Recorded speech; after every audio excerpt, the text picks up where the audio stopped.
इस नंबर से ऑनलाइन जाके कॉल की गई है मीत, जिसे ट्रेस नहीं किया जा सकता। मतलब कोई तो तरीका होगा। सॉरी मीत, कोई रास्ता नहीं है, क्योंकि ऐसे हजारों नंबर एक सेकंड में जनरेट हो सकते हैं।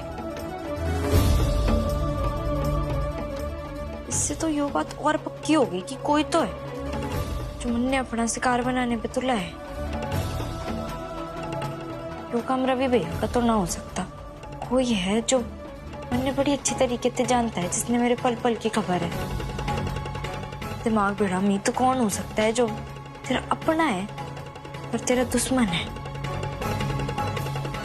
तर ये क्या कह रहा है तू? डैड, मैं वही कह रहा हूँ जो आपने हमें सिखाया है। आपने हमें यही सिखाया ना कि अगर अपनों की गलती क्यों ना हो, उस पर पर्दा डालकर, उसे छुपाकर उसको बढ़ावा नहीं देना चाहिए। और बल्कि अपनों को उस बात का एहसास दिलाकर उन्हें सही राह पर चलने पर मजबूर करना चाहिए।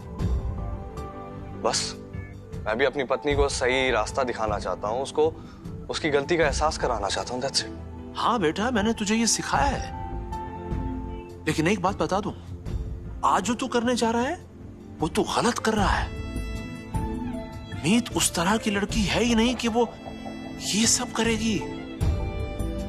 और अगर गलती से भी उससे गलती हो जाए तो वो सामने से आकर कबूल करेगी। ऐसी है वो। और बेटा, एक बार जब उसने तुझसे कह दिया कि उसने ऐसा नहीं किया है, तो तू उस पर यकीन क्यों नहीं करता? डैड, अनुभा आंटी मीत की माँ है। मैं उनकी बात को कैसे अनसुना कर दूं डैड? मीत ने सरेआम सबके सामने रवि को धमकी दी थी। ये बात कैसे अनदेखी की जा सकती है, आप मुझे बताएं। डैड प्लीज, मुझे लगता है मीत को माफी मांगनी चाहिए। मैं पंचों के सामने माफी मांगूंगी।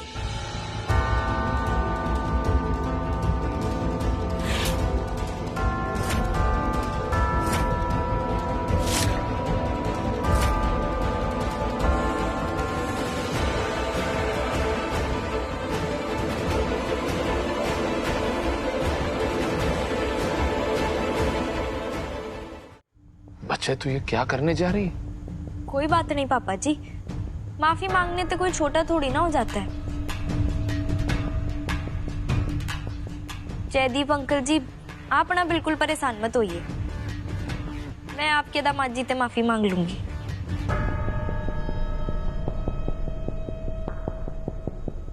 समझदार छोरी से चलता हूं। राम राम।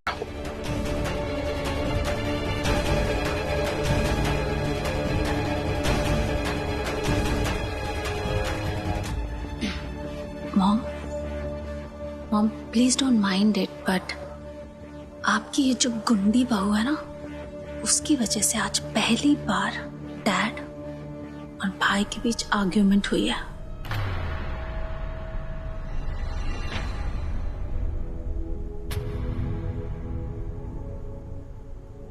मैं माफी इसलिए ना मांगूंगी क्योंकि मैंने कोई गलती की है, बल्कि इसलिए मांगूंगी क्योंकि तूने जबान दी है। तन्ने यकीन है ना कि रवि भैया को मैंने ही पीटा है? इतना ही जान पाया है ना तुमने?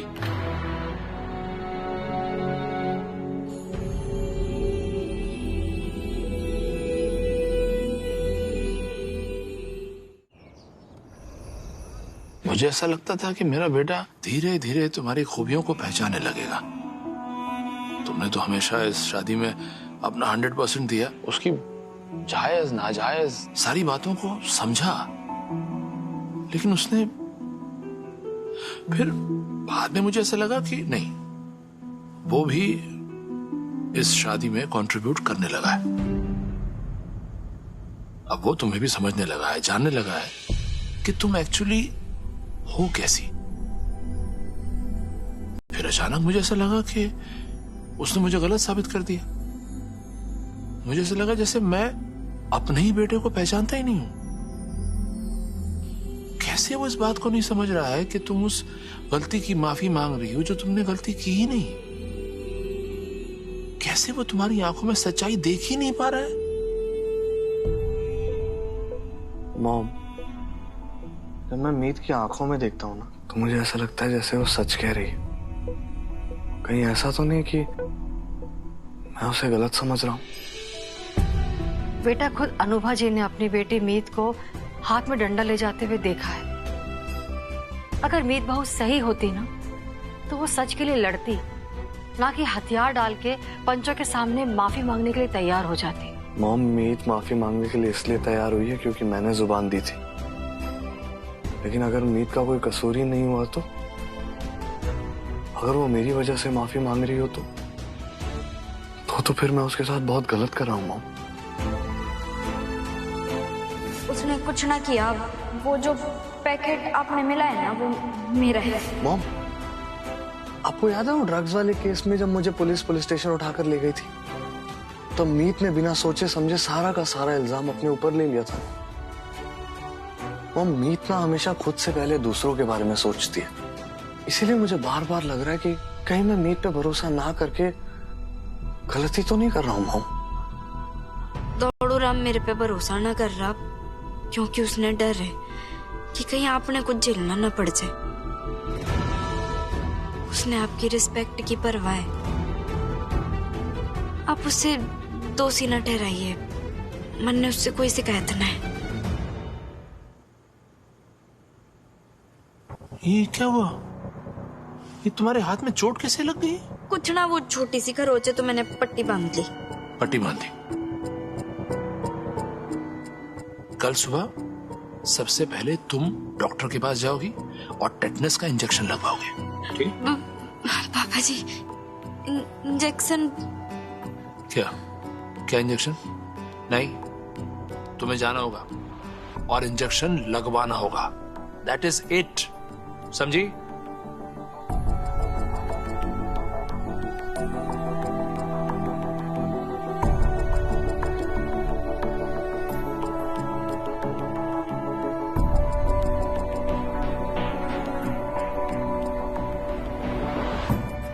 तुझे पता, सो गया।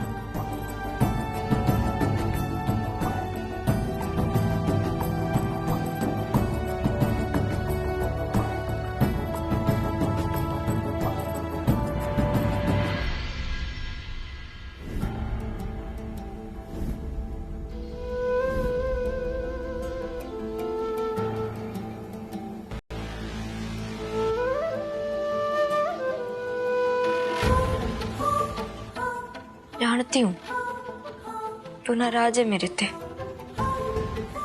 क्योंकि तूने बड़े मन से मेरा कॉलेज में एडमिशन कराया था और तन्ने लगता है कि मैंने उस बात का मान ना रखा। पर तेरी नाराजगी ना मैं दूर करके रहूंगी। माता रानी की कसम खा रही हूँ। जो भी हम दोनों के बीच में दूरियां लाने की कोशिश कर रहा है ना, उसने ढूंढ के रहूंगी मैं।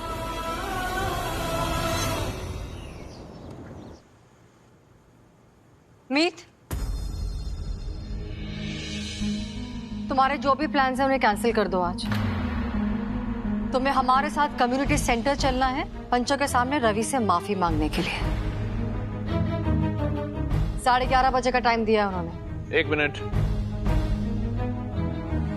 कहीं भी जाने से पहले बहू डॉक्टर के पास जाए। इसे चोट लगी है, इसलिए और कोई भी काम करने से ज्यादा जरूरी है इसका टेटनस का इंजेक्शन लगाना। एंड आई एम श्योर इस बात पे किसी और का ध्यान तो गया नहीं होगा। आंटी जी, आप फिक्र मत करिए। मैं डॉक्टर के पास से सीधा पंचायत भवन आ जाऊंगी।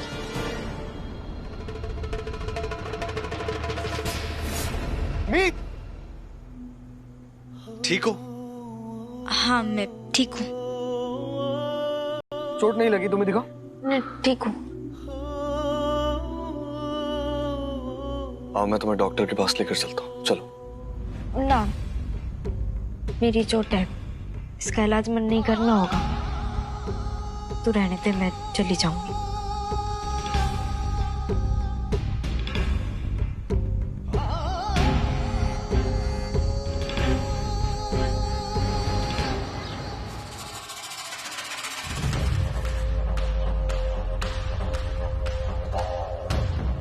भैया यो खाली सड़क में किसने ठेला गिरा दिया आपका? आइए मैं उठवा देती हूँ।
हेलो, काम हो गया।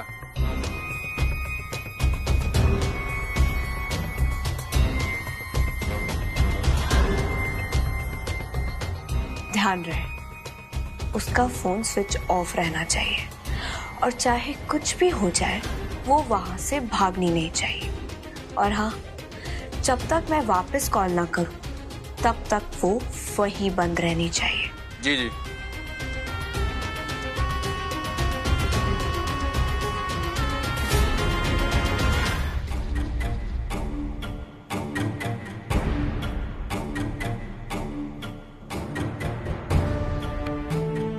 बज रहे हैं और कितना इंतजार करना पड़ेगा? मॉम, ये लड़की अभी तक क्यों नहीं पहुंची? अभी तक इसे आ नहीं जाना चाहिए था। अगर वो नहीं आई तो क्या होगा पता नहीं। मुझे इस लड़की पर ना बिल्कुल भरोसा नहीं है। इनफैक्ट मुझे ये लगता है कि वो जानबूझकर अकेली गई है ताकि डैड का सर सारी कम्युनिटी के सामने झुका सके। मासूम दी, आपको भरोसा हो या भरोसा ना हो, लेकिन मुझे मीत पर पूरा भरोसा है, वो जरूर आएगी और डैड को ऐसे शर्मिंदा होने नहीं देगी। वो आ जाएगी, ठीक है? पुत्र, मैं अभी कॉल करता हूं सर।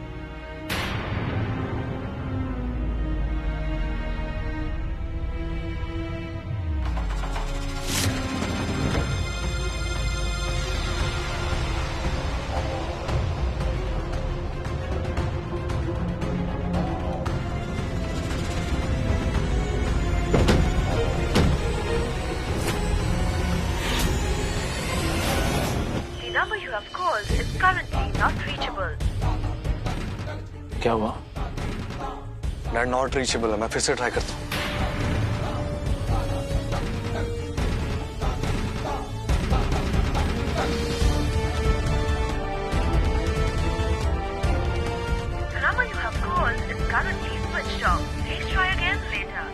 अब क्या रहा है? डैड स्विच ऑफ आ रहा है। मीत का फोन स्विच ऑफ तो नहीं आना चाहिए, उसे आ जाना चाहिए था अभी तक। पुत्र, आ जाएगी, आ जाएगी।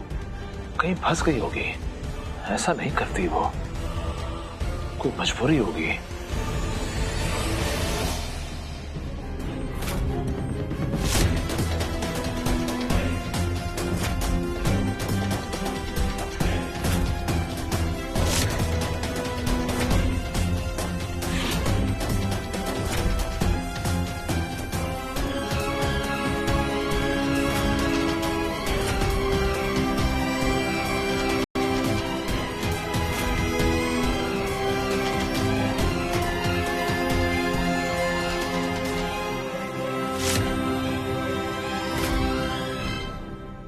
अहलावत जी, आपकी बहू को इस वक्त यहाँ होना चाहिए था, लेकिन वादा करने के बावजूद वो यहाँ पर नहीं है।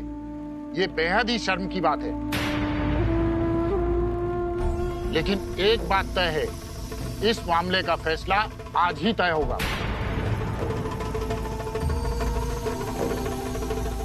कोई तो है जो ना चाहता कि मैं टाइम पे पंचायत भवन पहुंचूं माफी मांगने। मेरा और मेरे पूरे परिवार का नाम खराब करना चाहता है।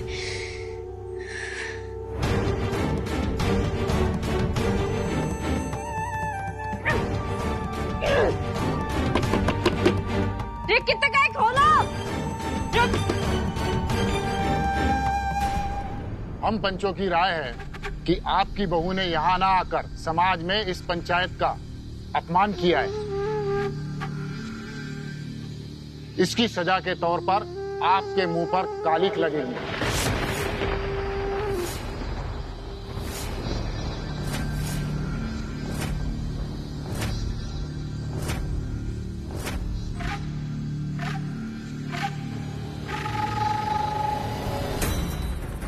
बाहर निकलने का कोई रास्ता तो ढूंढना पड़ेगा मीत।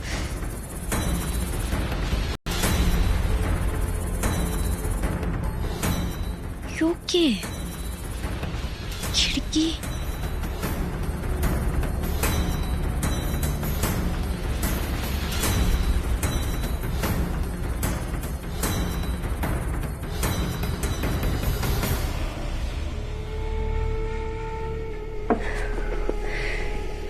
तो बहुत ऊंचा है। इतने कूदूंगी तो पंचायत पवन्ना हॉस्पिटल पहुंच जाऊंगी। क्या करूं? थोड़ू राम और घर वाले पहुंच गए होंगे।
हरियाणा की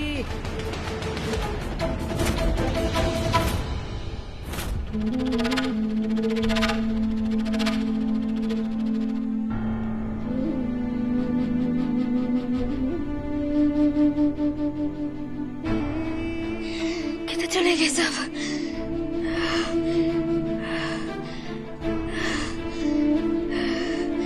लगता है मैंने देर हो गई। भाई साहब वो आज अलावत फैमिली का बुलावा था ना कि कितने सब लोग। आज पंचों के आगे अहलावत परिवार की बहू को माफी मांगने आना था और वो न आई तो उस बात की सजा उसके पूरे परिवार को मिली। राज,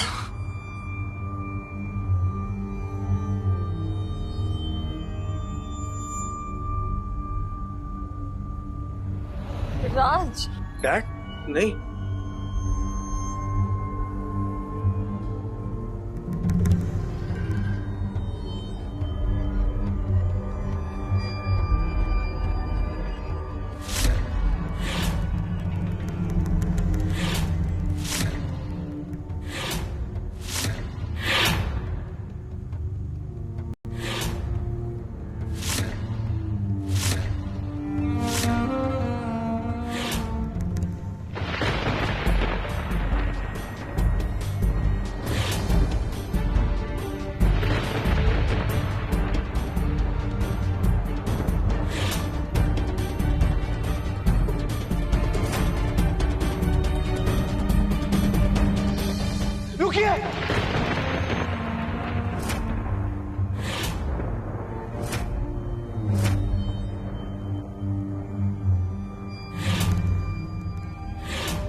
डैड मेरे होते आप पर कोई कालिक नहीं लगा सकता। क्यों नहीं लगा सकते उनके मुंह पे कालिक?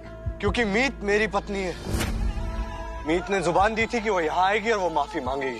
अगर आज मेरी पत्नी यहाँ आकर माफी नहीं मांग पा रही है तो उसकी सजा का हकदार सिर्फ और सिर्फ उसका पति यानी कि मैं हूं, मेरे डैड नहीं।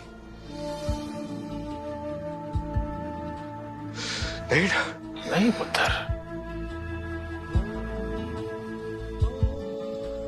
आप लोगों का अपमान हुआ है, इसलिए अपमान का कालिक आप मेरे चेहरे पर मल सकते हैं। आप में से जिस जिसको जो जो सजा देनी है मुझे दीजिए। अगर परिवार का बेटा अपने परिवार की जिम्मेदारी लेना चाहता है तो हमें कोई परेशानी नहीं है। पूरे अहलावत परिवार को बहुत बेइज्जत होना पड़ा। कैसी बहू है वो जो अपने परिवार की इज्जत नहीं बचा पाई। मेरे पूरे परिवार की बेइज्जती हुई है। जिसने भी वो किया है मैं उसका पता लगा के रहूंगी।